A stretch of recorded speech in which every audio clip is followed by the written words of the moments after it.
प्रिय विद्यार्थियों, नमस्कार।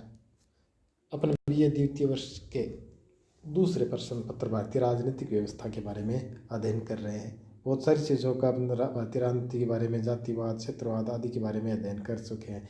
आज अपन लोकतंत्र और राष्ट्रीय एकीकरण के बारे में बातें करेंगे। नेहरू ने कहा था कि मेरे जीवन का मुख्य कार्य भारत का एकीकरण है। नेहरू के कथन का यह अभिप्राय नहीं है कि भारत में राष्ट्रीय एकता का सदैव ही अभाव रहा है।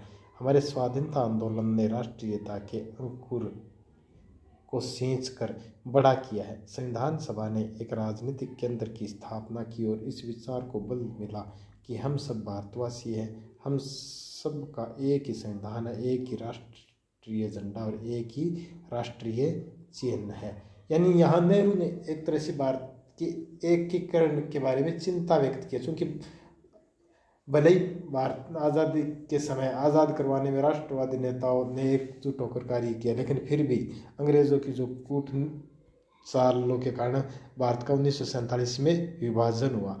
तो विभाजन होने के बाद नेहरू की चिंता लाजिमी थी। उन्होंने राष्ट्र की एकता पर बल दिया कि भारत एक हमेशा बने रहे। तो यहाँ कहने का तात्पर्य यह है कि भारत में यह नहीं है कि भारत में कभी राष्ट्रवाद नहीं था, लेकिन फिर भी कुछ बाधाएं, कुछ समस्याएं उभरी राष्ट्र एकीकरण यानी राष्ट्र को एक बनाए रखने के लिए, अखंड बनाए रखने के लिए।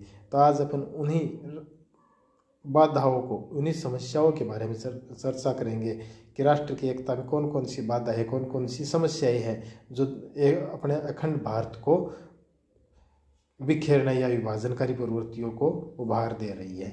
MN श्रीनिवास लिखते हैं, विभाजनकारी प्रवृत्तियाँ आज भी अस्तित्व में हैं। देश की अधिकांश जनता के लिए भारत एक नई कल्पना है और इस कल्पना के सत्य रूप होने में कुछ समय लगेगा। भारत की राष्ट्रीय एकता के मार्ग में प्रमुख बाधाएं जो अपन पढ़ते हैं वो है, सर्वप्रथम पढ़ते हैं जाति के बारे में, यानी जातिवाद, जाति व्यवस्था के बारे में। ये भी अपने आप में एक बड़ी समस्या, भले ही जातियों के आधार पर भारत में जो सामाजिक विभाजन है, सामाजिक व्यवस्था बनी हुई है, लेकिन ये भी देश की एकता के लिए जो अपन जातिवाद में देखते हैं किस प्रकार जातियाँ एक होकर ज़्यादा से ज़्यादा लाभ प्राप्त करने का प्रयास करती है, तो वो भी देश की अखंडता के लिए अपने आप में खतरा है। हमारे देश में जातीय धार्मिक विभाजनों को भी काटती है। उच्च जातियों ने अपने श्रेष्ठता की भावना को नहीं छोड़ा और जातीय भावना के कारण प्रत्येक गांव विभाजित सा प्रतीत होता है। यानी अपन गांव में देखते हैं एक जाति विशेष का बाहुल्य होने पर उनका दबदबा हो जाता है। विभिन्न राज्यों में जो राजनीति के बारे में अपन देखते हैं तो वहाँ जातियों का विशेष का दबदबा होता है या राजनीतिक क्षेत्र में अपना प्रभाव छोड़ने के लिए दबाव बनाकर ज़्यादा से ज़्यादा अपने फायदे के लिए काम करवाना चाहते हैं। तो ये अपने आप में एक तरह से देश के जो विकास है या साथ ही उनकी एकता के बारे में अपने आप में विभाजन की बात है। हमारे ग्रामीण अंचलों में आज भी हरिजन अछूत है, यानी उनके साथ आज भी भले ही संविधान में छुआछूत को समाप्त कर दिया गया है, लेकिन प्राचीन काल से चला आ रहा छुआछूत ग्रामीण क्षेत्रों में कहीं कहीं आज भी देखने को मिल जाता है। जाति भेद संकीर्णता का द्योतक है जो देश की एकता के लिए बड़ी बाधा है। दूसरा है सांप्रदायिकता, यानी भारत अब विभिन्न धर्मों का देश है, अलग अलग संप्रदायों के लोग यहाँ रहते हैं, लेकिन जब एक संप्रदाय के लोग अपने आप को उच्च मानते हुए दूसरे संप्रदाय के प्रति घृणित प्रसार करती है तो वो देश के लिए, एक देश की अखंडता के लिए अपने आप में खतरा है। सांप्रदायिकता एक निम्न कोटि की विभाजनकारी प्रवृत्ति है। इन्होंने हमारे देश का बड़ा अहित किया है। सांप्रदायिकता के कारण देश का विभाजन हुआ है। हाल के वर्षों में राम जन्मभूमि, बाबरी मस्जिद विवाद, जिससे अनेक स्थानों पर सांप्रदायिक हिंसा जैसे फैली। हमारे राजनीतिक दल वोट बैंक खो देने के डर से सांप्रदायिकता का विरोध करने से बचते हैं। यानी हमारे भारत की आज़ादी के बाद भी कई सांप्रदायिक दंगे हुए हैं जिसमें हजारों लोगों को इन दंगों के भेंट चढ़ा दिया गया है। लेकिन हमारी जो राजनीतिक व्यवस्था, जो राजनीतिक दल है, वो वोट बैंक के लिए इन सांप्रदायिकता से का विरोध करने से बचती है, उनसे दूर रहने का, यानी एक वो सही ढंग से उनको हमारी सत्ता उनको सही ढंग से समाधान नहीं कर पा रही है। सांप्रदायिकता लोकतंत्र का कलंक और राष्ट्रीय एकता को नुकसान पहुंचाती है। छोटे छोटे राज्यों की मांग, यानी क्षेत्र विशेष के आधार पर छोटे छोटे राज्यों की मांग। मैंने पहले ही बताया था कि भारत जब 1956 में राज्यों का एकीकरण करके 14 राज्य और 6 केंद्र शासित प्रदेश थे। आज धीरे धीरे राज्यों की संख्या 28 हो गई है। तो क्षेत्र विशेष के आधार पर जो राज्यों की छोटे छोटे राज्यों की मांग की जा रही है वो भी देश की अखंडता के लिए खतरा है। कई राज्यों में ये मांग रही है कि बड़े राज्यों को छोटी छोटी इकाइयों में विभाजित कर दिया जाना चाहिए। इससे राज्यों की संख्या बढ़ जाएगी, क्षेत्रीय और प्रांतीय दलों का उदय होगा और राष्ट्रीय एकता को गंभीर आघात पहुंचेगा। देश की सुरक्षा की दृष्टि से भी छोटे राज्यों की मांग का कोई औचित्य नहीं है। यानी छोटे राज्य होने का अर्थ ये कभी भी नहीं है कि उस क्षेत्र विशेष का ज़्यादा विकास होगा। राज्य प्रशासनिक विभाजन होता है जो प्रशासन को चलाने के लिए बनाया जाता है, न कि विकास के लिए, कि छोटे राज्य बनने से विकास ज़्यादा होगा। एक शक्तियों का विकेंद्रीकरण आवश्यक है, लेकिन छोटे छोटे विभागों में बांटने से उनमें एकता, जो देश की अखंडता है, उनके लिए खतरा पैदा हो सकता है। अत्यधिक आर्थिक विषमता यानी अमीरी और गरीबी की भारत में जो खाई है वो आज भी बनी हुई है।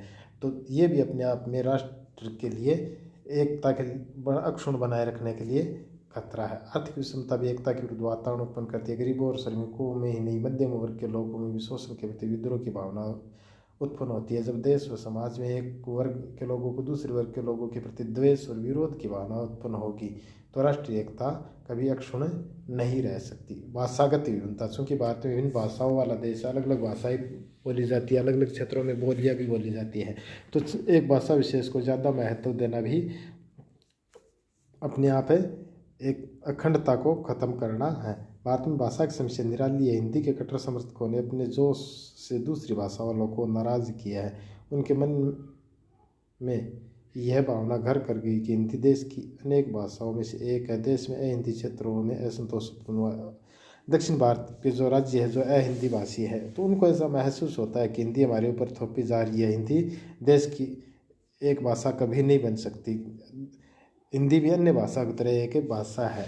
चूँकि भारत में आधे से भी कम क्षेत्र में हिंदी भाषी क्षेत्र है, इसलिए उनका भी कहना सही है कि हिंदी को पूरे देश पर नहीं थोपा जाना चाहिए।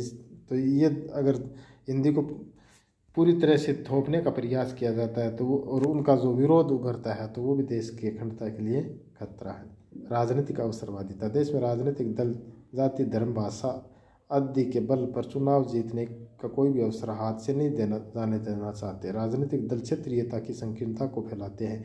देश में सांप्रदायिकता फैलाने में राजनीतिक नेताओं का बड़ा हाथ रहा है। यानी ये जो राजनेताओं की जो अवसरवादिता है, ये इनके प्रकार कैसे भी हो सत्ता प्राप्त करने की जो लालसा है, तो वो लालसा वो जाति, धर्म, भाषा के आधार पर, संप्रदाय के आधार पर वो सत्ता प्राप्त करना चाहते हैं, तो वो भी देश सारी समस्याओं की जड़ें वहीं से शुरू हो जाती है। इसके अलावा हिंसात्मक गतिविधियां है, सामाजिक विभेद की बात हम करते हैं, तो वो भी राष्ट्र की अखंडता के लिए खतरा है। संविधान द्वारा अनेकता में एकता की प्राप्ति का अनूठा प्रयास किया गया, किंतु संविधान के क्रियान्वयन के पश्चात इन विविधताओं से देश की एकता को खतरा पैदा हो गया। यानी संविधान में तो बात कही गई है कि ये जो विविधता है वो देश की अखंडता के लिए कोई खतरा नहीं है, विविधता में एकता ही देश का मूल मंत्र है। लेकिन जो अपन व्यवहार में देख रहे हैं पिछले 70 सालों से, देश की आज़ादी के बाद से, तो ऐसा महसूस होता है कि ये जो समस्याएं जो उभर रही है वो देश की अखंडता के लिए कहीं भविष्य में खतरा न बन जाए। तो आज अपन बस इतना ही पढ़ेंगे। धन्यवाद।